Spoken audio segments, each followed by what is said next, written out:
When we were growing up, even getting school fees was a challenge. I remember I worked so hard. I was to go to secondary school. I got an enrollment to go to Shimolatewa. That time Shimolatewa was one of the top schools, and I was very happy to have gone to Shimolatewa. But there was no fees. And then my dad is just at home. He can't do anything. It's my mom who is struggling up and down. And then the deadline is approaching.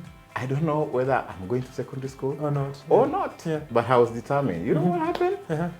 I just decided I'm going to see Sharif Nasir.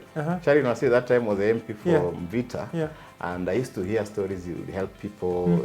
I went to Sharif Nasir's office and I talked to him face to face like I'm talking to you right now. I told him I was at Fahari Primary School. I've passed very well. I've got in enrollment at Shimolatewa. My parents cannot afford to pay fees. I've come to you to help me. So he told me, takusaidia kijana, kinaenda ulete baba.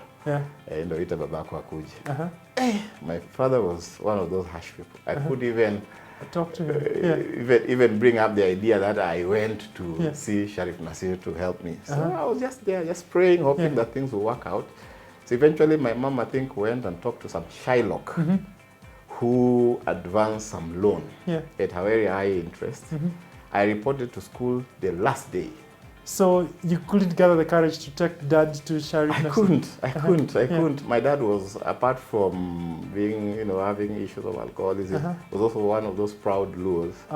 And it was very harsh. I couldn't even bring up the idea. Perhaps maybe I would have just shared with him.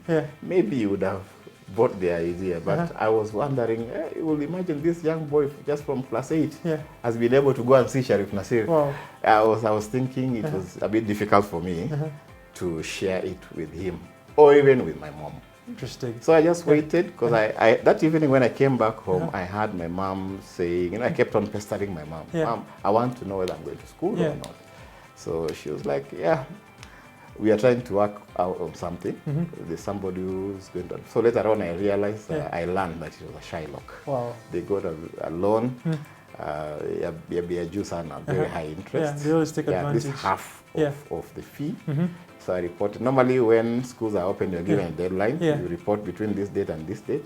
So I reported the last day in the evening. And of course, unlike other children who had the privilege of getting good shopping, nowadays I take my children to school, they're all shopping over 100,000. Of course, I am able to pay, but those days I keep on telling them, the day I was going to school myself, my mom couldn't even afford to give me pocket money, leave alone do shopping. So a good neighbor who knew I was a very good boy, gave me soap. Rexona ile kubwa. That's what I carried. I didn't have towel. I didn't have slippers. I didn't have sets of uniform. I bought the cheapest short. It was too tiny. And so I'm giving a description of what real poverty is, but vis-a-vis passion.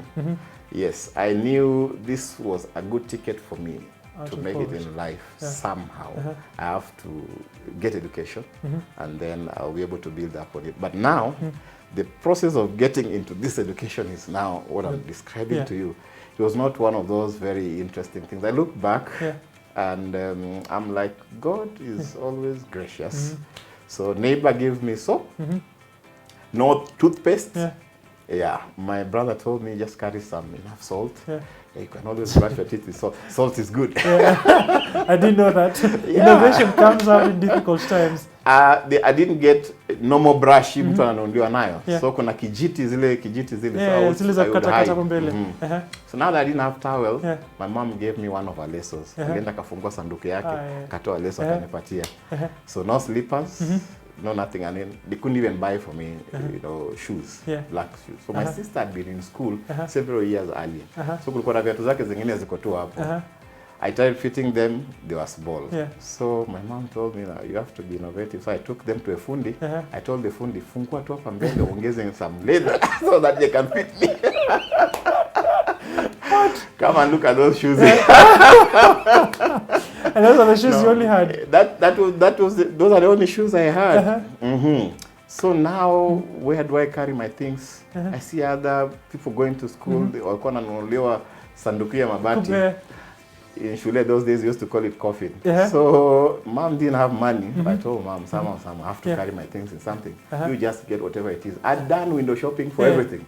I was very organized. I had a list of items, but there's no money to buy. I told mom, even if you can't afford normal size coffin, just buy the smallest. It is this much. So she gave me the money, the last that she had. Went and bought a small coffin, put my 1, 2, 3 items in it. Soap that was given to me. I went to school. No pocket money.